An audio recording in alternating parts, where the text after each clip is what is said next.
ഓണസദ്യക്ക് ഒരു പച്ചടി എല്ലാവരും വെക്കും. അത് വളരെ നിർബന്ധവുമാണല്ലോ. മിക്കവാറും എല്ലാവരും വെക്കുന്നത് എന്തുവാ? വെള്ളരിക്ക പച്ചടി അല്ലെങ്കിൽ ബീറ്റ്റൂട്ട് പച്ചടി. അപൂർവം ചിലരെങ്കിലും മത്തങ്ങ പച്ചടി വെക്കും. നിങ്ങളൊരു മത്തങ്ങ പച്ചടിയാണ് വെക്കാൻ തീരുമാനിക്കുന്നതെങ്കിൽ ഈ വീഡിയോ മുഴുവനായിട്ടൊന്ന് കാണണം. ഇതൊരു വെറൈറ്റി മത്തങ്ങ പച്ചടിയാണ്. ഹായ്, എല്ലാവർക്കും നമസ്കാരം. എല്ലാവരും കൊക്കോത്ത് സോപ്പിയിലേക്ക് സ്വാഗതം ചെയ്യുന്നു. നമുക്ക് നേരെ വീഡിയോയിലേക്ക് പോകാം. ഞാൻ ഇതുപോലത്തെ ഒരു കഷ്ണം മത്തങ്ങയാണ് എടുത്തിരിക്കുന്നത്. ഇത് ഒന്ന് തൊലി ചെത്തി അരിഞ്ഞുകൊണ്ട് വരാം. മത്തങ്ങ തൊലി ചെത്തി ഞാൻ ഇതുപോലെ ചെറുതായിട്ടാണ് അരിഞ്ഞിരിക്കുന്നത്. അതിൻ്റെ കൂടെ 2 ചെറിയ തക്കാളിപ്പഴമുണ്ട്, അതും ഇതുപോലെ നീളത്തിൽ അരിഞ്ഞിട്ടുണ്ട്. 2 പച്ചമുളക് അരിഞ്ഞതും 1 അല്ലി വെളുത്തുള്ളി അരിഞ്ഞതും. ഇനി നമുക്ക് ഇതെല്ലാം കൂടെ ഒന്ന് വേവിച്ചെടുക്കണം. അതിന് ഒരു പാനിലേക്ക് ഇതെല്ലാം കൂടെ ഇട്ട് കൊടുക്കാം. മത്തങ്ങ, തക്കാളിപ്പഴം, പച്ചമുളക്, 1 അല്ലി വെളുത്തുള്ളി. വെള്ളം ഒഴിച്ച് നന്നായിട്ട് വേവിച്ചെടുക്കണം.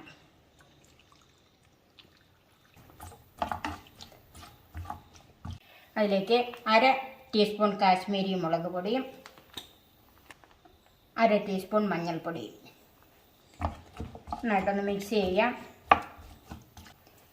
ഇത് മൂടി വെച്ച് നന്നായിട്ട് വേവിച്ചെടുക്കാം. മത്തങ്ങയൊക്കെ വേകുന്ന സമയത്തിന് നമുക്കതിന് ഒരു അരപ്പുണ്ടാക്കി വെക്കാം. അതിലേക്ക് 1/4 കപ്പ് തേങ്ങ. ഇത് ഫ്രീസറിൽ ഇരുന്നിട്ടാണ് കേട്ടോ ഇങ്ങനെ കട്ടയായിട്ടിരിക്കുന്നത്. 1/4 ടീസ്പൂൺ ചെറിയ ജീരകം. ഇതിലേക്ക് വെള്ളം ചേർത്ത് നല്ല പേസ്റ്റായിട്ട് അരച്ചെടുക്കണം.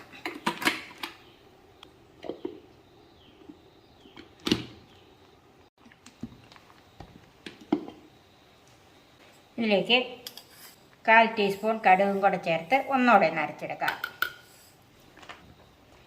കടുക് ഒത്തിരി അരിഞ്ഞു പോകരുത്, ഒന്ന് ചതച്ചെടുത്താൽ മതി.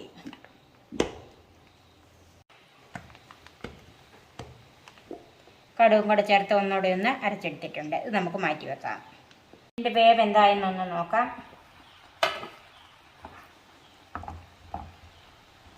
പകുതി വേവായിട്ടേ ഉള്ളൂ.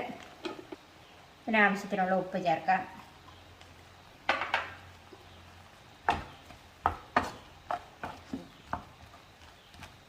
ഇത് അടച്ച് വെച്ച് ചെറുതീയിൽ നന്നായിട്ട് വേവിച്ചെടുക്കാം.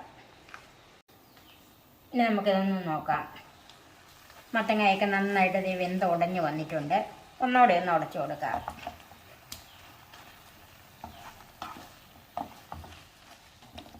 ഇനി ഇടയ്ക്ക് കഷ്ണം കടിക്കാൻ വേണമെങ്കിൽ ഇതുപോലെ നന്നായിട്ട് ഉടയ്ക്കണ്ട.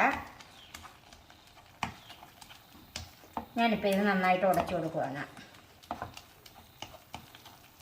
ഇനി അതിലേക്ക് തേങ്ങ അരച്ചിട്ട് ചേർക്കാം.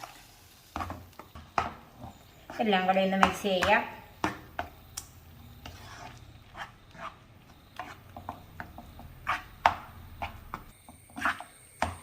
ഇനി തീ ഒന്ന് കൂട്ടി കൊടുക്കണം. ഈ അരിപ്പ് ഒന്ന് വേഗണം. ഉള്ള വെള്ളവും കൂടെ ഒന്ന് വറ്റി കിട്ടണം. ഇത് ഒരു 1/4 കപ്പ് തൈര് എടുത്തിട്ടുണ്ട്. അതൊന്ന് ഉടച്ചു കൊടുക്കാം.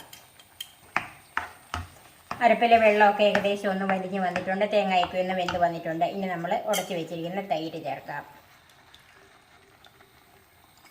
ഇത് ഒത്തിരി പുളിയുള്ളതല്ല, ഒരു സാമാന്യം പുളി.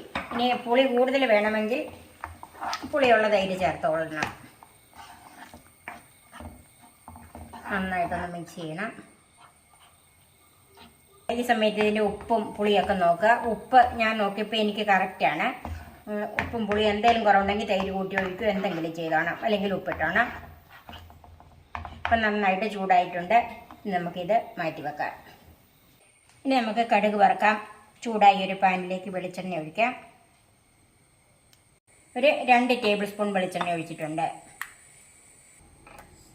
വെളിച്ചെണ്ണ ചൂടായി ഇതിലേക്ക് കടുക് ചേർക്കാം. 1/2 ടീസ്പൂൺ കടുക്. കടുക് പൊട്ടിയതിലേക്ക് 2 വറ്റൽമുളകും കുറച്ച് കറിവേപ്പിലയും കൂടെ ചേർക്കാം.